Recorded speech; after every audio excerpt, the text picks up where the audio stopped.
Hello বন্ধুরা, শুভ সকাল। তোমরা সবাই কেমন আছো? আশা করছি সবাই খুব ভালো আছো, আমিও ভালো আছি। এটা আমার হচ্ছে কী বলতো, কালকে ভিডিও, মানে দোল পূর্ণিমা ছিল। দোল পূর্ণিমার দিন আমি মানে সকাল থেকে ভিডিওটা স্টার্ট করলাম। সকাল থেকে না, তখন মোটামুটি ঘড়িতে বাজে 10:30টার মতন, তো তখন থেকে আমার ব্লগটা স্টার্ট করছি। কারণ আমি দোল পূর্ণিমা ছিল, সকালবেলা ঘুম থেকে ওঠা হয়নি, আর আমার শরীরটা একটু খারাপ, কারণ আমার গলাটা শুনেই বুঝতে পারছো কাশি হয়েছে প্রচণ্ড পরিমাণে। আমি সেই নিয়েই শর্ট ভিডিও করছি, কাশতে কাশতে আর কি করছি। আর শর্ট ভিডিওতে সেটা তোমরা বুঝতে পারবে না, কারণ আমি শর্ট ভিডিও একটা করে করছিলাম আর কাশছিলাম, দিয়ে কফ ফেলে আবার শর্ট ভিডিও আর একটা করছিলাম, ওই জন্য তোমরা বুঝতে পারবে না। আর আমার ব্লগ ভিডিওতে গলাটা শুনে বুঝতে পারছো গলাটা অনেকটা বসে গেছে, মানে কাশি আর প্রচণ্ড পরিমাণে মারাত্মক পরিমাণে হয়েছে। তো যাই হোক, তারপরে দেখো আমার পুজো হয়ে গেছে। আর ঠাকুরের কাছে দেখলে তো টগর ফুল দেওয়া ছিল, ওগুলো হচ্ছে আমার গাছের ফুল, আর অনেকগুলো ফুটেছিল। ঠাকুরকে সাজিয়ে দিয়েছিলাম, বেশ ভালো লাগছিলো দেখতে। তারপরে দেখো ঠাকুরের পাড়ে আবির দিয়ে, ফুট কড়াই, মঠ এসব দিয়ে ঠাকুরকে খেতে দিয়েছিলাম, একটু সন্দেশ দিয়ে। তারপরে চলে গেলাম ওপরে, ডাকছিল ওপরে ফ্ল্যাটে যারা আছে তারা ডাকছিল যে এসব বন্দিতা দিদি জল দোল খেলবে, এসব একটুখানি রং খেলবো। তো রং মানে হচ্ছে আবির খেলবে, তাই জন্য ওপরে ডাকছিল।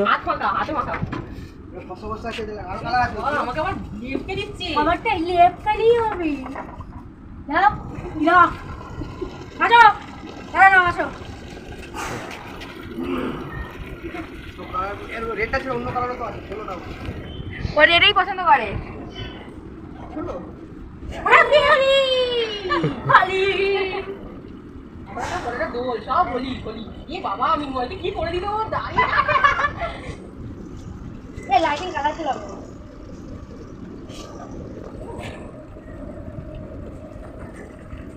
মাফিয়েছে আর ভর্তি করিস না বাবা, মিনময়কে একাই ভর্তি করে দিয়েছে। জলটাই জল ভরে যাচ্ছে।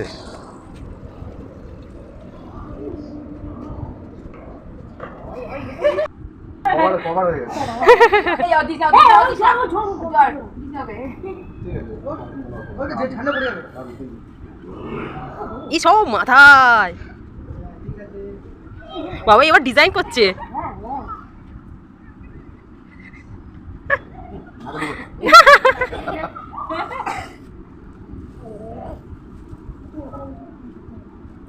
এগুলো সব ইউটিউবে যাচ্ছে।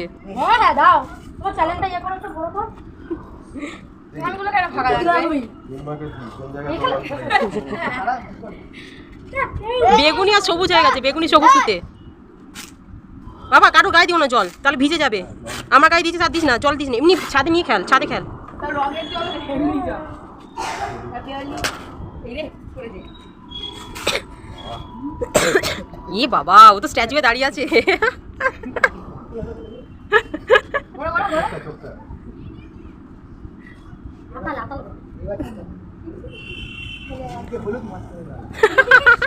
কি বিচ্ছিরি লাগছে আমাকে। বাবির মুখ পরিষ্কার না, হ্যাপি হলো না, বাবির মুখ পরিষ্কার তো ভালো।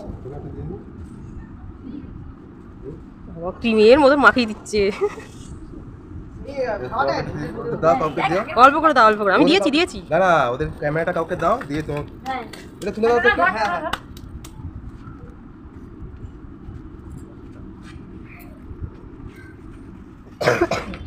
অল্প করে দাও, গালে দাও, মাথা দিও না। আবার মাথা দিচ্ছে, চান করেছি। আবার কি চান করতে হবে? চান করবে না? না, কাজ চলছে। ওইটাও মুখে নিচ্ছে।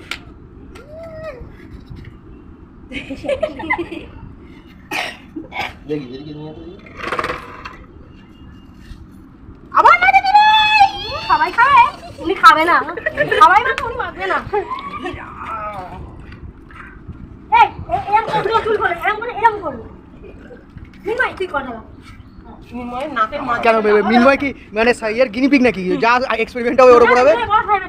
কি করো? চুলটা খালি এমনি করবে। বাবা, এটা আমার হবে না। হবে কি হবে? হবে বস।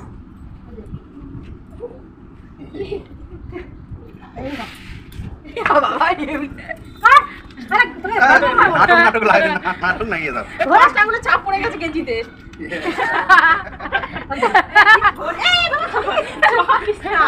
জল দিস না কারোর গায়ে, তাহলে জামা ভিজে যাবে। জামা ভিজে এমনি ছাদে দে আমি তোদের।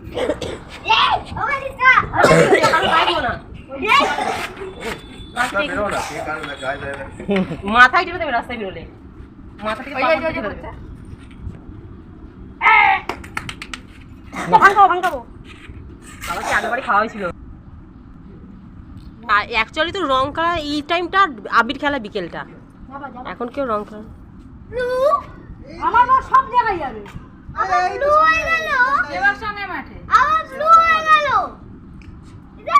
দাদা পিছনে ঘুরে গেছে, দাদা পিছনে সরে গেছে। দাদা এদিকটায় আসো। হ্যাঁ ওইদিকে ছবি তুলছে, আমি এদিকে ভিডিও করছি, সব ইয়ে হয়ে যাচ্ছে। আর এদিকে দেখো ছেলে খেলছিল, ছেলে ওর খেলতে ভালোই লাগছে, ও তো রং খেলতে পছন্দ করে, আমার বড় পছন্দ করে, ওর সাথে ও খেলছিল। আর প্রত্যেক বছর তো আমরা বড়নগরে থাকি, ওখানে খেলা হয়। আগের বছরে দোলেছিলাম এই ফ্ল্যাটে, আর এই বছর দোলটা কাটালাম। মোট নতুন মানে 2 বছর আর কি আমাদের নতুন ফ্ল্যাটে এইখানটা কাটালাম। তারপর আগের বছরগুলো তো এই বড়নগরেই কাটাতাম বড় বন্ধুদের সাথে। মানে 2 বছর ধরে আর সেটা হচ্ছে না। আগের বছর তোমাদের সাথে ব্লগ ভিডিও শেয়ার করা হয়নি, কারণ তখন নতুন ছিলাম, অতটা শেয়ার করা হয়নি। এই বছর তো তোমাদের সাথে দোল নিয়ে ফার্স্ট টাইম ব্লগটা শেয়ার করলাম। আর খেলছিল মানে অল্প অল্প করে খেলছিল, রং বেশি দেওয়া হয়নি।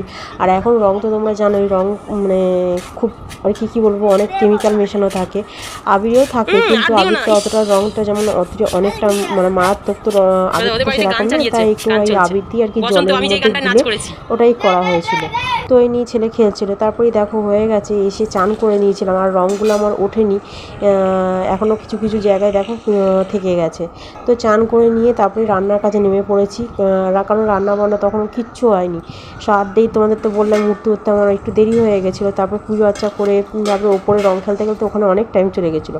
তারপরে এসে রান্না বসিয়ে দিয়েছিলাম, রান্না হচ্ছিলো, একটু নিয়ে চিকেন নিয়ে এসেছিলো, ওটাই আর কি করলাম। ফ্রাইড রাইস করেছিলাম আর চিকেন করেছিলাম, আর ছেলের জন্য স্টু করে দিয়েছিলাম, ছেলে ওটা দিয়ে খেয়েছিল, আর আমরা চিলি চিকেন আর ফ্রাইড রাইস এই দিয়ে খেয়েছি। এদিকে দেখো নিয়েছি, আর ওর ছেলে যেহেতু জ্বর হয়েছে, ও বেশি খেতে পারবে না, তাই জন্য আমার থেকে একটু খাইয়ে দেবো ফ্রাইড রাইস, ওটাই নিয়েছে। আর এদিকে দেখো ঘরে দই পেতেছিলাম, এই রেসিপিটা আমি একদিন তোমাদের সাথে শেয়ার করব। এটা আমার ননদ দিয়েছিল দই মেকার, তো ওই দই মেকারে আমি দই বসাই, পুরো দোকানের মতন দই বসে আর কি। তোমাদের সাথে এটা আমি পরে শেয়ার করব, আপাতত তোমাদেরকে এটা দেখিয়ে দিলাম। তারপরে ভাত, chilli chicken, fried rice, chilli chicken, দই ওই দিয়ে খেয়ে নিয়েছিলাম। খেয়ে নিয়ে তারপরে একটু বেরিয়ে পড়েছিলাম সেজে গুজে। আর এই সাজটা বেশ ভালো লাগছিলো, মানে নীল কালারের শাড়ি আমি সাধারণত খুব একটা পরি না, তোমরা আমার ভিডিওতে দেখবে। তো এখন আবার নীলটা আমার বেশ পরতে ইচ্ছে করছে, তো তাই জন্য নীল কালারের শাড়ি পরে, আর এই শাড়িটা আমার পরা হয়নি, তো ভাবলাম পরে নিই। তো তারপরে দেখো বেরিয়ে পড়লাম, একটু চন্দননগর যাব। কোথায় যাব ভেবে পাচ্ছিলাম না। আর কি বলতো, আমি ঘুরতে পছন্দ করি, আর ছেলেও একটু যাবো করছিল, ওর জ্বর হয়েছে, তার সত্ত্বেও যাবে করছিলো, তাই জন্য আর ওর বাবা না করেনি। আর ছুটি থাকলে তো আমাদের একটু মনে হয় যে কোথাও ঘুরতে যাব, আর আমি ঘুরতে খুব ভালোবাসি, তাই জন্য মনে হয় ছুটি থাকলেই যে এখান ওখান যাই। তো কোথায় যাব ভেবে পাচ্ছিলাম না, তারপরে মানে মনে হলো যে চন্দননগর যাই। তারপরে চন্দননগর চলে আসলাম দেখো ট্রেনে করে। আর এই চন্দননগর জায়গাটা দিনের বেলা আসলে বেশি ভালো হয়, অনেক কিছু দেখা যায়। তো অনেক সময় সন্ধে হয়ে গেছিলো, প্রায় 6টা মতন, 6:30 মতন বেজে গেছিলো চন্দননগরে ঢুকতে। তো তারপরে দেখো অনেক ভিড় ছিল, আর কালকে খুব গরমও ছিল। এই এত প্রচণ্ড গরম লাগছিলো না, মনে হচ্ছে না কত গরম পড়ে গেছে এরকম মনে হচ্ছিলো। তো দোল মনেই হচ্ছিলো না। আর রাস্তায় অনেকে মানে এই পার্কের ওইখানটা গিয়ে দেখছিলাম যে অনেকে আবির খেলছিলো, আবির নিয়ে গেছিলো, মানে ওইখানেই যারা বাসিন্দা, যারা ওখানে থাকে তারাই আর কি। আর এখানে একটা পার্ক মতন ছিল, ছেলেকে পার্কের এখানে নিয়ে এসেছি।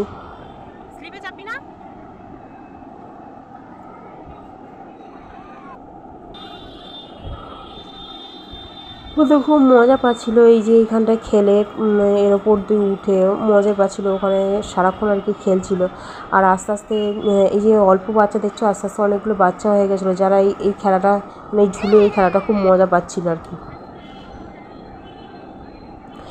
তবে আমি কী বলতো, মানে অনেক ধরনের পার্কে এখানে গেলাম, কোন্নগরের পার্কে গেছি, তারপরে চন্দননগরের পার্কে ঘুরলাম, তারপরে আমাদের কোন্নগরে ওই পাড়ের পার্কে একটা পার্ক আছে, অবনীন্দ্রনাথ ঠাকুরের বাগান বাড়ি, ওইখানে তো গেছি, অনেকগুলো গেলাম। কিন্তু আমাদের বরানগর সিথিমোড়ে যেমন অনেক ধরনের পার্কের মধ্যে অনেক ধরনের 2 ধরনের স্লিপ অনেক কিছু থাকে, মানে আছে এখনও পর্যন্ত। এই পার্কে আমি সেটা দেখতে পেলাম না। এই ধরনের পার্কে একটা জিনিস নতুনত্ব দেখতে পেলাম, সেটা হচ্ছে এই গোল মতন ঘোরানোটা।